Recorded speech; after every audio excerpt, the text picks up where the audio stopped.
Hai sahabat pendidikan. Kali ini saya akan membagikan penyusunan tujuan pembelajaran dan alur tujuan pembelajaran kurikulum Merdeka. Penting bagi kita yang bekerja di bidang pendidikan untuk mengetahui cara menyusun tujuan pembelajaran yang baik dan dilanjutkan dengan alur tujuan pembelajaran kurikulum Merdeka.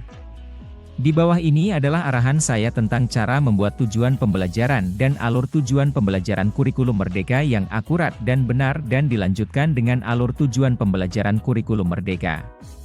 Saya yakin arahan ini dapat membantu dan meningkatkan kemampuan kamu dalam membangun tujuan pembelajaran yang solid dan efektif. Pahami bersama, yuk!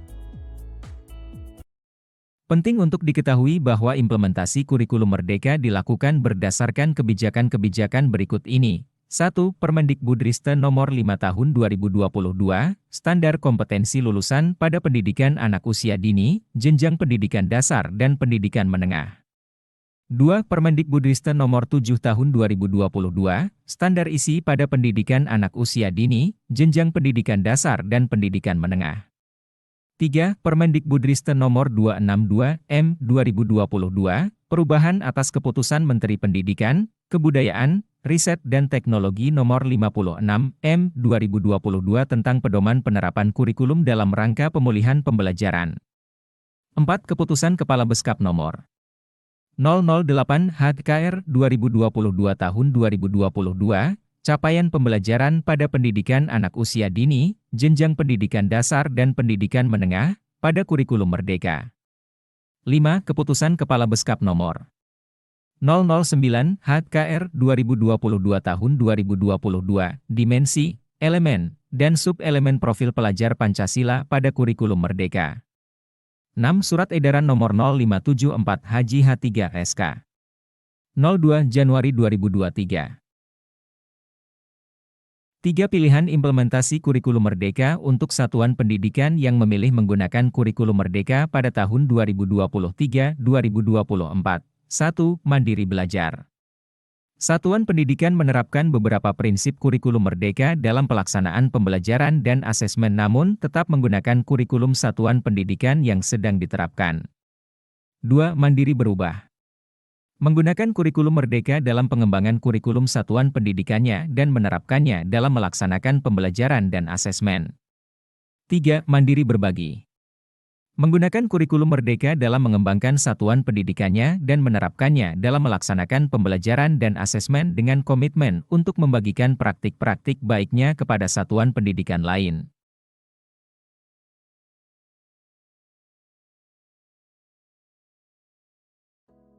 Tujuan pembelajaran merupakan gambaran untuk mencapai 3 aspek kompetensi, yaitu pengetahuan, keterampilan dan sikap, serta alur tujuan pembelajaran. Alur tujuan pembelajaran adalah rangkaian tujuan pembelajaran yang tersusun secara sistematis dan logis di dalam fase pembelajaran. Dalam kurikulum Merdeka, tujuan akhirnya adalah profil pelajar Pancasila. Tujuan akhir ini kemudian diturunkan menjadi kalimat capaian pembelajaran yang dibagi ke dalam beberapa fase, lalu didetailkan menjadi tujuan pembelajaran dan alur tujuan pembelajaran sebelum masuk ke proses perancangan. Dalam merumuskan tujuan pembelajaran dan alur tujuan pembelajaran dimulai dari kalimat capaian pembelajaran.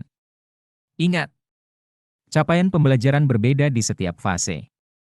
Dalam merumuskan tujuan pembelajaran dan alur tujuan pembelajaran yaitu 1. Rumusan tujuan pembelajaran mengacu pada kompetensi dan konten pada capaian pembelajaran. Artinya, pada capaian pembelajaran, peserta didik diharapkan bisa mencapai kompetensi dan konten di setiap fase perkembangan. Kompetensi itu kemampuan yang diindikasikan dalam bentuk kata kerja. Konten itu materi. Contoh kompetensi seperti mengenal, memahami, mempraktekkan, dan lain-lain. Sedangkan untuk konten, misalnya di bab fase A seperti rukun iman kepada Allah, dan lain-lain. 2. Identifikasi dimensi profil pelajar Pancasila yang dapat terkait dengan kompetensi yang ingin dicapai, yaitu, beriman, bertakwa kepada Tuhan Yang Maha Esa, dan berakhlak mulia, mandiri, bergotong royong, berkebinekaan global, bernalar kritis, dan kreatif. Kurikulum operasional di satuan pendidikan memuat seluruh rencana proses belajar yang diselenggarakan di satuan pendidikan, sebagai pedoman seluruh penyelenggaraan pembelajaran berdasarkan kebutuhan belajar peserta didik dan karakteristik satuan pendidikan masing-masing. Untuk menjadikannya bermakna, kurikulum operasional satuan pendidikan dikembangkan sesuai dengan konteks dan kebutuhan peserta didik dan satuan pendidikan. Ada beberapa tahapan perencanaan asesmen sejak menentukan tujuan pembelajaran di awal yang dilakukan oleh tim pengembang kurikulum, yaitu misalnya pemahaman mengenai hubungan tujuan pembelajaran dengan asesmen, menentukan tipe tujuan pembelajaran, menentukan bukti tercapainya tujuan pembelajaran, serta strategi asesmen yang mengarah kepada kegiatan pembelajaran. Kemudian yang kedua, mengidentifikasi kompetensi-kompetensi di akhir fase. Artinya, di setiap capaian pembelajaran pada akhir fase itu, misalnya di fase D, di situ tertulis kompetensi-kompetensi yang dalam bentuk kata baku, misalnya mengolah, mengidentifikasi, dan lain-lain sebagainya. Selanjutnya, ada mengidentifikasi kompetensi-kompetensi dasar yang perlu dikuasai peserta didik sebelum peserta didik mencapai kompetensi di akhir fase. Dan yang keempat adalah merumuskan tujuan pembelajaran dengan mempertimbangkan kompetensi yang akan dicapai, konten yang akan dipelajari, dan variasi keterampilan berpikir apa yang perlu dikuasai. Dari strategi merencanakan tujuan pembelajaran yang telah sampai kata tadi, maka yang perlu diperhatikan dalam merumuskan tujuan pembelajaran adalah menggunakan kata kerja dari taksonomi belajar untuk menggambarkan tingkat kompetensi peserta didik. Menurut taksonomi belajar dari Anderson dan Krathwohl, bahwa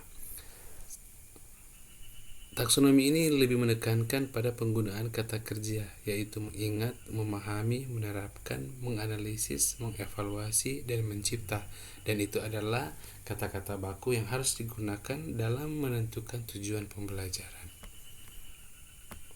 Selanjutnya, pilih materi yang kontekstual, yaitu yang dekat dengan kehidupan dan karakteristik lingkungan peserta didik. Nah, ini yang menjadi beberapa perdebatan dari beberapa guru bahwa sebagian guru menggunakan buku mata pelajaran itu sebagai kitabnya, padahal buku itu hanya sebagai pegangan guru untuk mengantar para siswa lebih mengenal atau lebih tahu keadaan di luar tempat tinggal atau lingkungan dari peserta didik. Oleh karena itu, ada baiknya kita sebagai guru dalam menentukan materi yang akan diajarkan itu harus disesuaikan dengan karakteristik lingkungan peserta didik kita. Oleh karena itu, strategi merumuskan tujuan pembelajaran itu bahwa tim pengembang kurikulum menganalisis capaian pembelajaran mata pelajaran, kemudian menurunkan capaian pembelajaran dengan cara mengurai menjadi beberapa tujuan pembelajaran yang diajarkan dalam setiap fase. Dan kata kerja operasional yang digunakan menggambarkan kompetensi yang dapat diukur. Berikut adalah contoh tujuan pembelajaran. Nah, yang pertama, peserta didik dapat membaca cerita pendek dengan lafal yang jelas dan intonasi yang tepat. Nah, kata membaca itu adalah kata kerja yang menunjukkan keterampilan atau aksi. Sedangkan cerita pendek itu adalah konten yang dipelajari.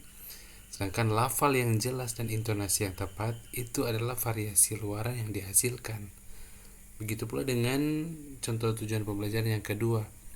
Peserta didik dapat melengkapi cerita pendek sesuai dengan cerita yang dibacakan. Berarti kata kerja yang menunjukkan keterampilan atau aksi itu adalah melengkapi, konten yang dipelajari adalah cerita pendek, sedangkan variasi luaran yang dihasilkan adalah dengan cerita yang dibacakan.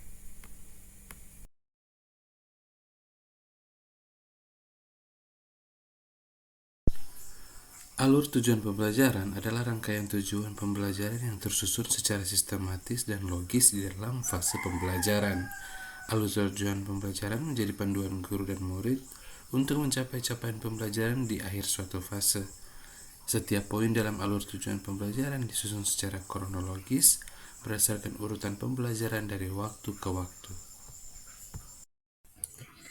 Ada 7 prinsip penyusunan alur tujuan pembelajaran. Yang pertama, sederhana dan normatif. Kedua, esensial dan kontekstual. Ketiga, berkesinambungan. Keempat, pengoptimalan 3 aspek kompetensi. Kelima, merdeka belajar. Keenam, operasional dan aplikatif.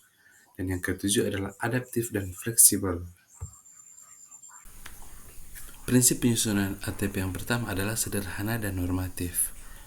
Alur tujuan pembelajaran yang disusun harus dapat dipahami oleh guru sebagai pihak yang merancang ATP maupun pembaca. Oleh karena itu, agar ATP kurikulum merdeka lebih mudah dipahami, maka kita dapat menggunakan istilah atau terminologi yang umum digunakan, serta tidak menggunakan atau mengandung makna yang ambigu. Jika menggunakan istilah khusus, kita dapat mencantumkan penjelasannya dalam bentuk glosarium. Prinsip yang kedua adalah esensial dan kontekstual.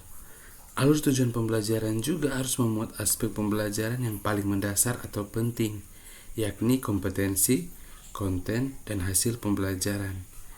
Ketersediaan pengalaman belajar yang sejalan dengan lingkungan sekitar atau kehidupan di dunia nyata juga perlu dipertimbangkan.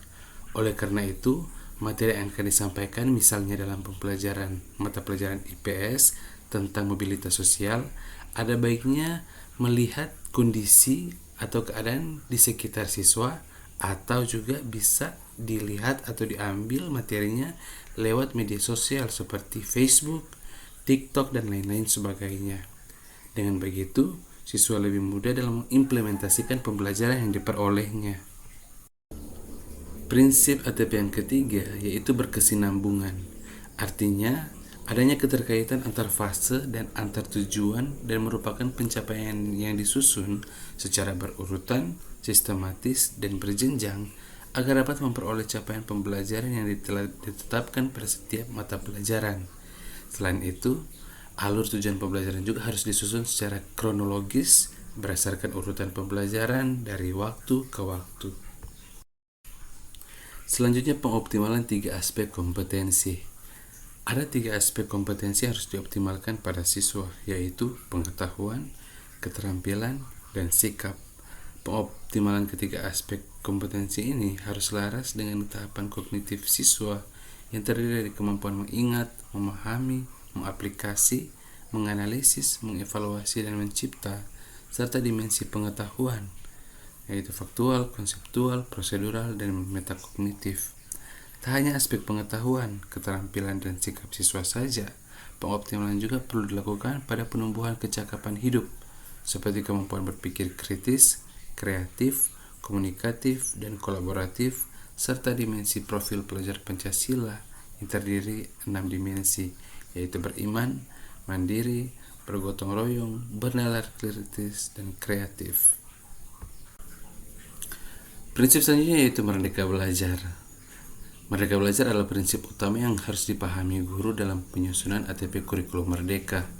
Merdeka belajar sendiri berarti memerdekakan siswa dalam berpikir dan bertindak pada ranah akademis dan bertanggung jawab secara moral, memfasilitasi dan menginspirasi kreativitas siswa dengan mempertimbangkan keunikan yang dimiliki setiap siswa, mulai dari kecepatan belajar, gaya, dan minat siswa, dan mengoptimalkan peran dan kompetensi guru dalam merumuskan perencanaan dan pelaksanaan pembelajaran.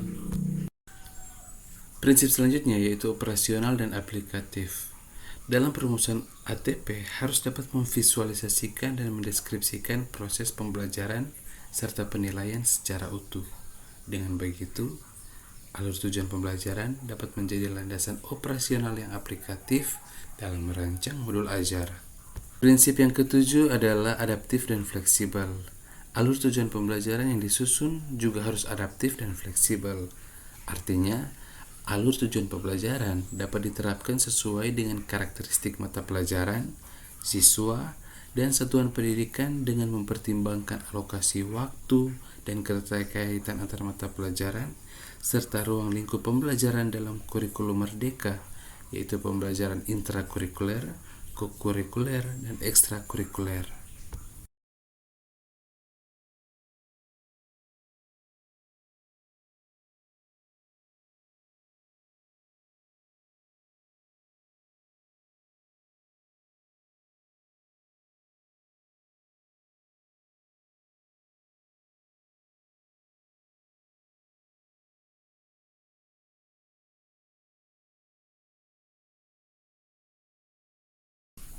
Cara menyusun alur tujuan pembelajaran. Pertama, lakukanlah analisis capaian pembelajaran mata pelajaran pada fase yang akan dipetakan. Selanjutnya, identifikasi kompetensi-kompetensi harus dikuasai peserta didik pada fase tersebut. Yang ketiga adalah rumusan tujuan pembelajaran dengan mempertimbangkan kompetensi yang akan dicapai, konten yang akan dipelajari, dan variasi keterampilan berpikir apa yang perlu dikuasai oleh peserta didik untuk mencapai tujuan pembelajaran. Selanjutnya ada identifikasi elemen dan atau suplemen profil pelajar Pancasila yang sesuai dengan tujuan pembelajaran yang dirumuskan. Dan terakhir adalah susunlah tujuan pembelajaran secara linear sebagaimana urutan kegiatan pembelajaran yang harus dilakukan dari hari ke hari. Berikut ini adalah contoh alur tujuan pembelajaran mulai dari SD, SMP, dan SMA.